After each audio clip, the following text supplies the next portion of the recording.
Thursday morning இன்றைக்கி பார்த்தீங்கன்னா morning to night routine தான் உங்களோட நான் ஷேர் பண்ண போகிறேன். அவருக்கு பார்த்தீங்கன்னா ஃபுல் டியூட்டி, பிரியா வீட்டில் இல்லை, நான் மட்டும்தான் தனிமையில் என்னுடைய ஃபுல் டே எப்படி இருந்தது தான் உங்களோட நான் ஷேர் பண்ணிக்கிறேன்.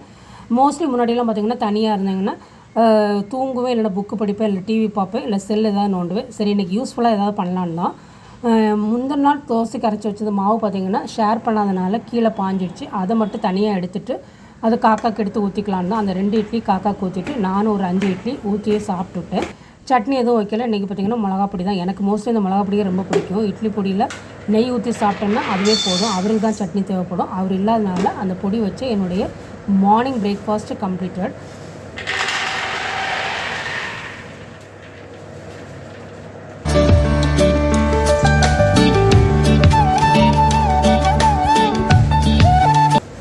பிரேக்ஃபாஸ்ட் முடிச்சுட்டு கொஞ்சம் ரெஸ்ட் எடுத்துகிட்டு அதுக்கப்புறம் ஒரு 11:30 அந்த ரேஞ்சில் தான் இந்த லட்டு பண்ண ஆரம்பித்தேன்.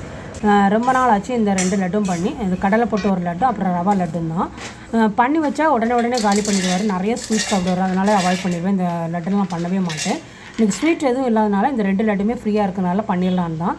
கடலை போட்டு ஒரு லட்டு. இந்த கடலை போட்டு லட்டு பார்த்திங்கன்னா அடிக்கடி பிரசாதத்துக்கு பண்ணுவேன் நான். ரொம்ப நாளைக்கு அப்புறம் இதுவுமே நான் இப்போ பண்ணுறேன். கடலை, அப்புறம் பாதாம், அப்புறம் கொஞ்சம் முந்திரி போட்டு திரித்து வச்சுட்டு அதுக்கப்புறம் நாட்டு சக்கரை, அப்புறம் கீ போட்டுட்டு பிடிக்கிறது தான். ரொம்ப ஈஸியாக முடிஞ்சிடும், குயிக்காகவே முடிஞ்சிடும். முன்னாடிலாம் பிரசாதத்துக்கு அடிக்கடி குயிக்காகவே பண்ணி வச்சுருவேன்.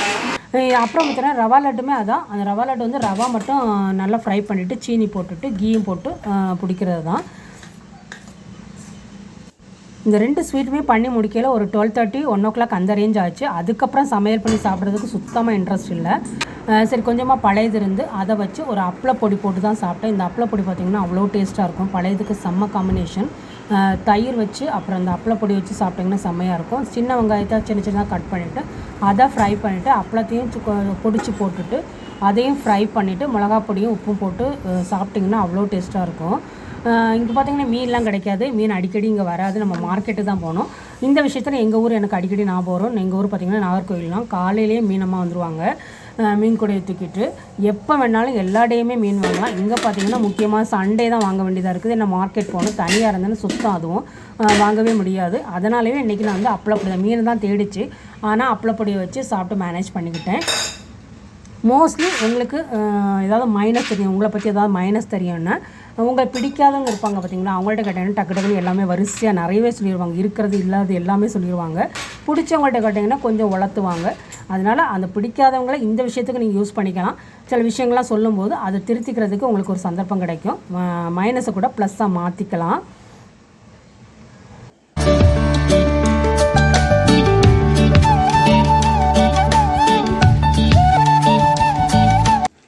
உங்களுக்கு ஏதாவது எய்ம் இருக்கணும் வைங்களா, ஒரு வீடு கட்டணும், சப்போஸ் உங்களுக்கு ஒரு வீடு கட்டணும், அல்லது கார் வாங்கணும், அல்லது ஏதாவது திங்ஸ் வாங்கணும், இல்லை ஏதாவது டிகிரி கம்ப்ளீட் பண்ணணும் அப்படிங்கிறது ஒரு எய்ம் ஏதாவது இருந்துன்னா கண்டிப்பாக அதை நினச்சி வச்சுக்கோங்க. அதுவும் இல்லாமல் அது குறிப்பிட்ட இயருக்குள்ளே நடக்கணும். அது மாதிரி ஒரு எய்ம் பண்ணிட்டிங்கன்னா கண்டிப்பாக நடக்குங்க.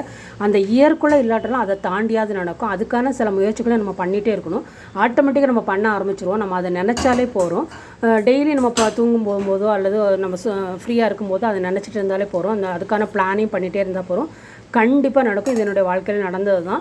எதுவாக இருந்தாலும் நம்ம அதை ஏம் பண்ணால் எவ்வளோ கஷ்டப்பட்டாலும் அதை கண்டிப்பாக கம்ப்ளீட் பண்ணிடுவோம். ட்ரை பண்ணி பாருங்கள். எறும்பு பார்த்திங்கன்னா முன்னாடிலாம் அந்த ஸ்டிக்குக்கெலாம் கண்ட்ரோல் ஆகும். இப்போ இந்த ஸ்டிக்கு கூட கண்ட்ரோல் ஆக மாட்டேங்குது, நிறைய எறும்பு வருது. அதனாலேயே இந்த லட்டெல்லாம் பண்ணிவிட்டு அப்புறம் ஒரு தண்ணீர் வச்ச பிளேட்டில் தான் இதை செட் பண்ணி வச்சேன்.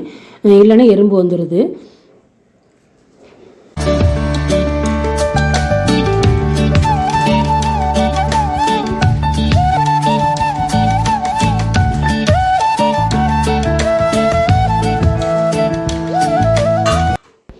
சாப்பிட்டு முடிச்சுட்டு பார்த்திங்கன்னா ஒரு 1 hour வெப் சீரியல் தான் பார்த்தேன். அதுக்கப்புறமா பூஜை ரூம் தான் க்ளீன் பண்ணலான்னு.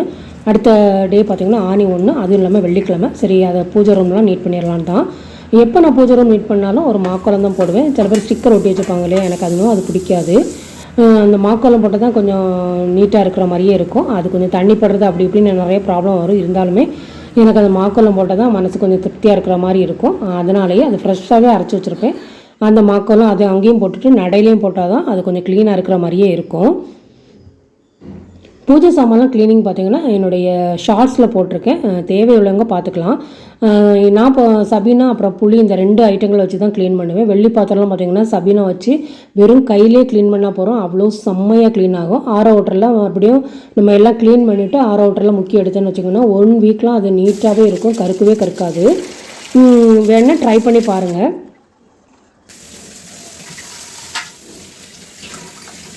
குயிக்காகவே இந்த வேலையெல்லாம் முடிஞ்சிடும். இந்த பூஜை சாமான்லாம் க்ளீன் பண்ணுறது பார்த்திங்கன்னா குயிக்காக முடிஞ்சிடும். அது இதுன்னு நம்ம அழுத்தி கூட தேய்க்க வேண்டாம், லைட்டாக தேய்ச்சா போகிறோம், செம்மையாக வெளுத்துரும். பூஜை ரூம்லாம் க்ளீன் பண்ணிவிட்டு ஈவினிங் பார்த்திங்கன்னா ஒரு காஃபி தான் எடுத்துக்கிட்டேன், சுக்காப்பி தான். எனக்கு மட்டும்னால சுக்காப்பியை மட்டும் போட்டு சாப்பிட்டுட்டு அதுக்கப்புறமா கொஞ்சம் மறுபடியும் சீரியல் தான். நான் பார்த்திங்கன்னா இந்த கபில் சர்மா ஷோ தான் பார்ப்பேன். அது வந்து கொஞ்சம் ஹிந்தி தெரிஞ்சிருந்தேன்னா அந்த ஷோ பாருங்கள், நான் கண்டிப்பாக ரெஃபர் பண்ணுவேன். கொஞ்சம் டிப்ரெஷனாகவோ இல்லை கொஞ்சம் டல்லாக இருந்தீங்கன்னா அந்த மூடை சேஞ்ச் பண்ணிடும். அந்த ஷோ வந்து ஒரு ஹிந்தி சீரியல் தான், ஒரு கபில் சர்மா ஷோ. சீரியல் இல்லை, ஒரு ஷோ தான், அது செம்மையாக இருக்கும். அப்புறம் பார்த்திங்கன்னா பூ எப்படிடா வாங்குறதுன்னு முடிச்சுட்டு இருந்தேன். கரெக்டாக பூக்காரமாக வந்தாங்க. ஏன்னா அவங்க இருந்தாங்க தான் வெளியில் போய் எல்லாம் பூவெல்லாம் வாங்கிட்டு வருவாங்க. நான் வந்து கொஞ்சம் மார்க்கெட் பார்த்திங்கன்னா கொஞ்சம் அவுட்டரில் இருக்கிறதுனால போக முடியாது.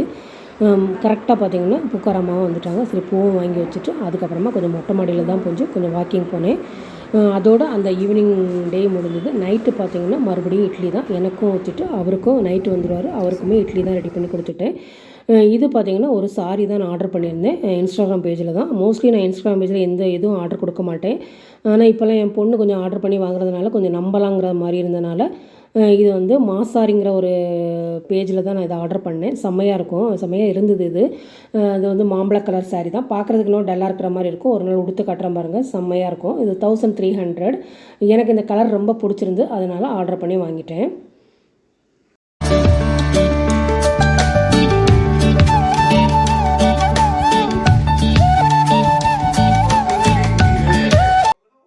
ஓகே ஃப்ரெண்ட்ஸ், இந்த விலாகை நான் இதோட கம்ப்ளீட் பண்ணிக்கிறேன். நெக்ஸ்ட் ஒரு சூப்பரான விலாகோட உங்களோட நான் பார்க்குறேன். கண்டிப்பாக ஷேர் பண்ணுங்கள், லைக் பண்ணுங்கள், உங்களுடைய வேல்யூவான கருத்தை கண்டிப்பாக பதிவு பண்ணுங்கள். சப்ஸ்கிரைப் பண்ண கண்டிப்பாக மறந்துடாதீங்க. உங்கள் சப்போர்ட்டு கண்டிப்பாக எனக்கு தேவை, அது எனக்கு ஒரு பெரிய மோட்டிவேஷனாக இருக்கும்.